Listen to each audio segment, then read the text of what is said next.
عليكم ورحمة الله وبركاته. أهلا وسهلا بكم في حلقة جديدة من حلقاتنا. هنتكلم يا جماعة النهاردة عن حرب روسيا وأوكرانيا وإيه اللي بيحصل على الحدود الأوكرانية الروسية، واللي بيحصل على الحدود الروسية البيلاروسية، والتدفق الغربي اللي بيحصل وصل لغاية إيه، وهل الناتو هيقدر يكمل الحرب ديت؟ هل الولايات المتحدة هتقدر تكمل الحرب ديت؟ مع إن في الكونجرس الأمريكي الحزب الجمهوري هو اللي كسب، والحزب الديمقراطي اللي خسر الانتخابات. اول ما الحزب الجمهوري هيمسك الكونجرس، هيدخل الكونجرس، هيوقف اي دعم مالي انساني عسكري لاوكرانيا.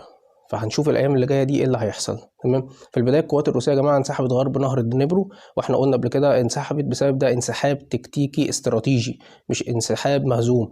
وكان البنتاجون الامريكي، وزاره الدفاع الامريكيه، كان تقديرها ان الانسحاب ده هيتم في اسبوع. القوات الروسية انسحبت في خلال 72 ساعة 72 ساعة بدون أي خسائر وبدون فقد أي معدات. وروسيا سحبت قوات كتير جدا من خرسون وديتها لإقليم الدونباس. إقليم الدونباس يا جماعة أنا قلت لكم بينقسم لإقليمين، اللوهانسك ودونسك، تمام، زائد زابوروجيا. دلوقتي المعارك كلها بتدور في المنطقتين دول يا جماعة، دونباس وزابوروجيا، ومعاهم ماريوبول. معارك شرسة جدا. القوات الروسية بتتقدم تقدم كبير جدا. ده عكس اللي الغرب كان متوقعه، عكس اللي الولايات المتحدة كانت متوقعه. كانوا متوقعين بعد الشهر التاسع. النهارده يا جماعة احنا يعني في نص الشهر التاسع، داخلين على الشهر العاشر. يعني الحرب دي داخلة في سنة، دخلت خلاص هتقفل السنة. تمام. فالموضوع ده يعني عامل دربكه وعلى الغرب، عامل ازعاج. ليه؟ لان راحت اوكرانيا خدت دعم مادي ودعم عسكري كبير جدا، اللي هي تقدر تعجز القوات الاوكرانيه، القوات الروسيه، تقدر توقف القوات الروسيه. حصل حرب اقتصاديه غير مسبوقه على روسيا. مفيش دوله في العالم اتفرض عليها اكتر من 5500 عقوبه اقتصاديه، وجمدوا لها نص الاحتياطي النقدي بتاعها، حوالي 300 مليار دولار اتجمد في اوروبا من اصول واموال وذهب، والحرب شغاله لغايه دلوقتي. لا، ده الروس كمان بيتقدموا. وانا قلت لكم قبل كده في الفيديو بتاعي اللي قبل كده، قلت لكم ان روسيا بتراهن على معركه الشتاء، لان الروس محترفين في حرب الشتاء يا جماعه. كسبوا الحرب العالميه في الشتاء، كانوا بيحاربوا في الشيشان في الشتاء، خاضوا حروب كتيره جدا على مدار تاريخهم في الشتاء، فهم بارعين وماهرين في حرب الشتاء. دي حاجه. الحاجه الثانيه، دلوقتي القوات الروسيه عماله تقصف البنيه التحتيه الاوكرانيه. 60% او 70% من البنيه التحتيه الاوكرانيه، حوالي 15 مليون، من 15 مليون ل 20 مليون مواطن اوكراني خارج نطاق الخدمه في الكهرباء. عارف يعني ايه مفيش كهرباء؟ عارف يعني ايه مفيش بنيه تحتيه للطاقه؟ عارف يعني ايه مفيش طاقه؟ عارف يعني ايه مفيش تدفئه في الشتاء في اوكرانيا وفي روسيا، غرب عامه، في قاره اوروبا، في امريكا؟ انت ممكن تقعد في البيت ومفيش اكل وشرب، بس مش ممكن تقعد في البيت ومفيش تدفئه. التدفئه دي قايمه على بطاريات، البطاريات دي شغاله بالجاز يا جماعه، او شغاله بالغاز، او شغاله بالبترول، اللي بتخلي درجه حراره البيت احسن من درجه حراره. يعني بره هتلاقي سالب 10 سالب 15، كل حاجه متجمده. يعني انت هتشوف التلج في التلفزيون والسنو والكلام ده خارج بره البيت. جوه البيت درجه الحراره بتبقى 23 27، في ترموستات في كل بيت بيظبط درجه الحراره على حسب التدفئه. تمام. فدلوقتي في حوالي من 15 ل 20 مليون مواطن خارج التدفئه، خارج الطاقه في اوكرانيا. طب في هنا السؤال هو ليه القوات الروسيه وليه فلاديمير بوتين بيكسف البنيه التحتيه؟ لسببين. السبب الاول ان هو اول لما الحرب دي ابتدت كان بيكسف المطارات، تجمعات الجيوش وتجمعات المدفعيه، الوحدات العسكريه، المطارات العسكريه، وما جاش ناحيه المدنيين، وما جاش ناحيه البنيه التحتيه، مع ان كان ممكن ضربها من اول يوم. طب هو ليه بيضربها دلوقتي؟ انا قلت لسببين. السبب الاول علشان هو حصل هجوم من القوات الاوكرانيه على كوبري جزيره القرم. كوبري جزيره القرم ده الكوبري ده اللي بيوصل يا جماعه ما بين روسيا وبيمشي فوق البحر بيدخل جزيره القرم. القوات الاوكرانيه ضربته. تمام. ده السبب الاول. السبب الثاني، عايز يعمل ضغط على اوروبا غير طبيعي، بسبب اللي ما فيه المهاجرين يدخلوا اوروبا. لما انت تضرب البنيه التحتيه، مفيش طاقه، مفيش ميه، مفيش كهرباء، مفيش تدفئه، فالناس هتسيب البيوت عايزه تهاجر. هتهاجر على فين؟ على بولندا. بولندا دي عضو في الاتحاد الاوروبي، عضو في الناتو، يبقى بيعمل ضغط على الناتو وبيعمل ضغط على الاتحاد الاوروبي. مع دخول الشتاء، مع ما فيش غاز، مفيش بترول، ارتفاع اسعار الطاقه، الاتحاد الاوروبي بيعند مع نفسه وحط سقف البترول الروسي، وروسيا هددت اللي هتخفض الانتاج، وروسيا لو خفضت الانتاج هتحصل كارثه طبعا. مش عايز اقول لك هتحصل كارثه في العالم كله، لا، بس البرميل الواحد ممكن يكسر 110. لو كسر 110 ده يبقى الغرب، الولايات المتحده يعني بيروحوا في داهيه. تمام، لان جالون البنزين في امريكا كسر $6. ده كتير. هو اساسا المفروض 51 سنت او 41 سنت، فلما يوصل $5 و$6 ده كل حاجه بقى بتنعكس على كده. المترو غالي، والاكل والشرب غالي، والحياه غاليه، والطب غالي، والتعليم غالي، كل حاجه بتغلى.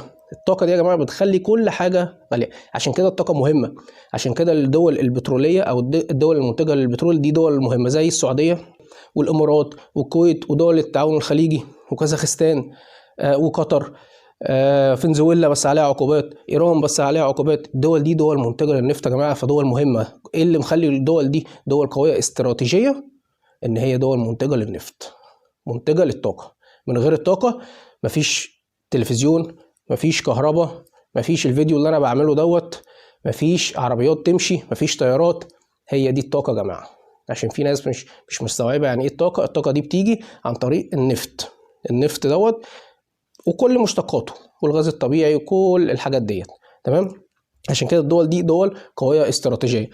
السعوديه بتنتج اكتر من 10 مليون برميل في اليوم، اكتر من 10 مليون برميل في اليوم. عشان كده قوه اقتصاديه رهيبه، كلمتها مؤثره جدا. في مشاكل ما بينها وما بين امريكا، لان جون بايدن اول ما جه قعد يشتم في السعوديه وقال انا هخلي السعوديه دوله منبوذه، لغايه ما حصلت حرب روسيا واوكرانيا وبدأ يزودوا الانتاج، فالسعوديه رفضت. فحصل غلو في البترول جامد زي ما انتم شايفين دلوقتي، بقى ب$70 وب$80 وب$90. واول ما الحرب وصلت $100. ما كانش امريكا ما كانتش عارفه تعمل ايه، والاتحاد الاوروبي ما كانش عارف يعمل ايه. وكان اياميها بوريس جونسون رئيس وزراء بريطانيا راح الامارات وراح السعوديه، واستقبلوه هنا استقبال وحش، واستقبلوه هنا برضه استقبال وحش. وفي الاخر ما زودوش الانتاج ولا الامارات ولا السعوديه، ودي كانت صفعه قويه جدا على وش امريكا. تمام يا جماعه. عشان نرجع بس لموضوعنا، انا بقول لك ليه القصف البنيه التحتيه؟ عشان يدخل مهاجرين لاوروبا، يعمل ضغط كبير. بولندا خلاص بتصوت. تمام. فرنسا مش مستحمله. ايمانويل ماكرون، في ناس بتهدد اساسا الحكم بتاعه. المانيا فيها انقلاب وبتاع، وفيها ثوره وفيها كعبله. انجلترا ريشي سوناك مش عارف يعمل ايه، عمال بيحط خطه اقتصاديه والخطه تفشل. كل ما يحط خطه اقتصاديه الخطه تفشل. في مشاكل في البيض عنده، في مشاكل عنده في بريطانيا، فهو مش عارف يعمل ايه. الحرب الروسيه يا جماعه الاوكرانيه اثرت على العالم كله جامد، اثرت على الاتحاد الاوروبي بصفه خاصه، لان الحرب عنده، والولايات المتحده طبعا لان داعم للحرب ديت، ولان شريك اساسي في حلف الناتو. وحلف الناتو ده اللي هو بيتكون من 50 دوله، الاتحاد الاوروبي زائد الولايات المتحده. تمام. طيب الحرب دي يا جماعه مين كسبان فيها ومين خسران فيها؟ تمام. هو بص، انت لغايه دلوقتي اوكرانيا ولا كسبانه ولا خسرانه، وروسيا ولا كسبانه ولا خسرانه، بس يعتبر المكاسب الاكتر لروسيا دلوقتي. مع دخول الشتاء بدات المكاسب الروسيه تكبر. يعني دلوقتي بدا يبان ان الروس هم اللي هينتصروا. الاوكران مش قادرين يتواصلوا، الاوروبيين ذات نفسهم مش قادرين، الولايات المتحده مش قادرين. طيب ليه؟ اولا روسيا مسيطره على 4 مناطق: خرسون، واحنا قلنا اللي هي انسحبت غرب النهر عشان كان في الكوبري ده لو اتضرب كان القوات اللي في شرق النهر كانت هتتعزل، فرجع غرب النهر. تمام. وهو مسيطر على حوالي 50 او 60% من خرسون، منطقه زابوروجيا كلها، ومنطقه الدونباز اللي هي فيها لوهانسك ودونسك. والاربع مناطق دول اللي الروس قالوا احنا هناخد الاربع مناطق دي، هم واخدينهم ومسيطرين عليها، ما عدا حوالي 20% من الاراضي من المناطق دي الاوكران لسه مسيطرين عليهم. وحاليا زي وانا بكلمك دلوقتي القوات الروسيه بتتقدم في مدينه اسمها بخموت. المدينه دي يا جماعه حصن جامد جدا، حصن رهيب زي ما انا بقول لك كده. القوات الروسيه خلاص بدات تكسف المدينه دي وتتقدم، وتقدمت فيها حوالي يعني مش مسافه كبيره كيلو، بس معنى اللي هي تتقدم فيها كيلو ده حاجه كبيره. زائد اللي بيلاروسيا يا جماعه بتصعد، يعني بيلاروسيا دلوقتي مساعده وبتنقل قوات كبيره جدا على الحدود. هل هيحصل هجوم من ناحيه الغرب من ناحيه كييف؟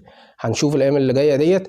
انا عايزك برضه تشوف معايا الاخبار زي ما انت شايف كده. تحركات عسكرية لبيلاروسيا تثير القلق، والحديث عن هجوم روسي جديد على أوكرانيا انطلاقا من الجارة الشمالية يتصاعد.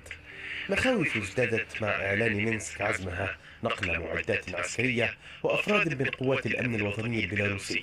وما زاد من القلق ما أفادته وسائل إعلام بيلاروسية رسمية بتقييد حركة المواطنين على طول بعض الطرق العامة والمناطق، إضافة للتخطيط إلى استخدام أسلحة مقلدة لأغراض التدريب. زي ما انت شايف في الأخبار بيقولوا بيلاروسيا بتنقل قوات كتير على الحدود بتاعة أوكرانيا. هل هيحصل هجوم على كييف؟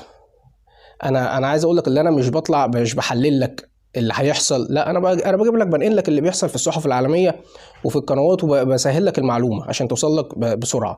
فهل هيحصل هجوم؟ طب في تقدم من الشرق من القوات الروسية، وفي حشود من بيلاروسيا، في مشاكل في سلاسل التوريد الأسلحة والذخيرة في أوروبا، مشاكل في الصواريخ الهايمارس والبطاريات الهايمارس الأمريكية. أمريكا بعتت لشركات التسليح قالت احنا عايزة شحنة جديدة وبطاريات جديدة. الشركة ردت على الولايات المتحدة أو على البنتاجون بالأخص قالت له هنسلمك في 2024. بريطانيا طلبت شحنة ألف صاروخ، طلبت 100,000 صاروخ لأوكرانيا. شركات الأسلحة ردت وقالت الدفعة دي هتتسلم في 2024. طب إيه اللي هيحصل؟ القوات الروسية بتطور من هجومها وبدأت تدخل، هي بالفعل دخلت 300,000 جندي حشود على بيلاروسيا. كل العقوبات اللي اتعملت على روسيا مش نافعة. الروس مكملين يا جماعة. طب مكملين ليه؟ مكملين أول حاجة لأن هم دولة مصدرة للسلاح، مش بيستوردوا السلاح من حد والذخيرة، يبقى هم اللي بيصنعوا السلاح وبيصنعوا الذخيره وبيصينوا. تمام. تاني حاجه دوله مصدره للنفط، دوله نفطيه كبيره جدا من اقوى الدول النفطيه في العالم. فهو ما بيشتريش نفط من بره ولا غاز ولا نفط، ده بالعكس ده بيدي اوروبا كلها غاز وبترول. تمام. يبقى دي تاني حاجه. تالت حاجه دولة زراعية من الطراز الأول، بتصدر القمح اللي هي الزرعة الاستراتيجية للعالم كله. ولما في أول الحرب لما روسيا قالت أنا مش هصدر قمح، حصل غلاء في أسعار في الغذاء كله في العالم. فبتصنع سلاح، عندها بترول وغاز، عندها زراعة، عندها اكتفاء ذاتي. ده اللي مخلي روسيا مكملة في الحرب لغاية دلوقتي. تمام. بخلاف طبعا ان الصين والهند بيشتروا الغاز الروسي وبيشتروا البترول الروسي، فده مدعم رئيسي للحرب.